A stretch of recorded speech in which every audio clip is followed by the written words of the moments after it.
اعوذ باللہ من الشیطان الرجیم، بسم اللہ الرحمن الرحیم۔ فرحان علی وارث نے امیر المومنین علیہ السلام کے لیے جو توہین آمیز گانا گایا ہے، اس کے بائیکاٹ کی اپیل جب علماء کرام اور مومنین کی کثیر تعداد نے کی اور فرحان علی وارث اور ان کے حواری جب کوئی علمی اور عقلی جواب نہیں دے پا رہے، نہ ہی اس گانے سے دستبردار ہونے کے لیے تیار ہیں، تو اب اوچھے ہتھ کنڈوں پر اتر آئے ہیں۔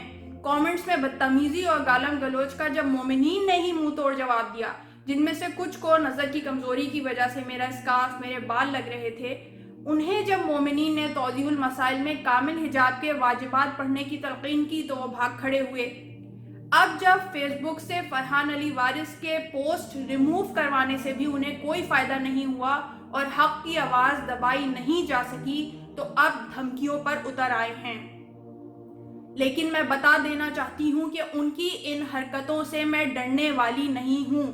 مجھے غلط کو غلط کہنے کی یہ جرأت بیان سیدہ فاطمۃ الزہرا اور سیدہ زینب کبریٰ سلام اللہ علیہا سے ملی ہے، جنہوں نے باطل کی آنکھوں میں آنکھیں ڈال کر حق کی آواز بلند کی۔ یزید کی حکومت ایک خطبے سے لرزانے والی، گرانے والی، انقلاب لانے والی، خیبر شکن علی کی بیٹی عباس کی بہن، سوختہ دل فاتح شام، غیرت، ہمت، آزادی کے لفظوں کو زندہ کرنے والی زینب کبریٰ مجھے یہ حوصلہ دیتی ہیں کہ ایک عورت ہونے کے باوجود میں پرچم حق بلند کر سکتی ہوں۔ جب سید فاطمہ سلام اللہ علیہا کے حق میں امہات المومنین نے آواز اٹھانی چاہی تو حق غصب کرنے والے دشمن فاطمہ نے انہیں یہی کہہ کے خاموش کروا دیا کہ عورتوں کا ان معاملات سے کوئی تعلق نہیں، یہ مردوں کے کام ہیں۔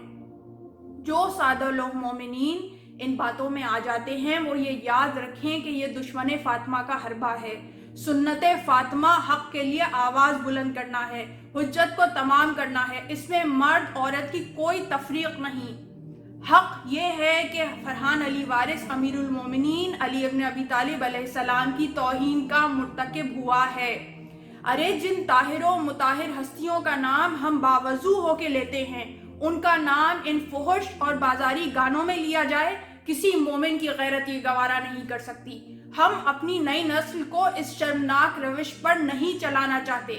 میں تمام شیعان علی ابن ابی طالب سے اپیل کرتی ہوں کہ اگر یہ اپنے اس شرمناک گانے سے دستبردار نہیں ہوتے اور 15 رمضان تک ملت تشیع سے معافی نہیں مانگتے، ویڈیو کو ریموو نہیں کرتے، تو مولا امیر المومنین کی شہادت کی کسی مجلس میں انہیں آنے نہ دیا جائے، تاکہ ہم اپنے مولا کو یہ بتا دیں کہ ہم ان کی تضحیک و توہین پہ خاموش ہو جانے والے نہیں۔ ہم بزدل نہیں کہ آپ کے مقدس ذکر کی توہین کرنے والوں کے خلاف کچھ نہ کر سکیں۔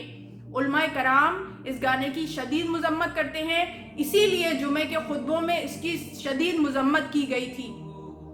اس تحریک کو، اس پیغام کو عام کریں، زیادہ سے زیادہ شیئر کیجئے کہ یہی ہماری طاقت ہے۔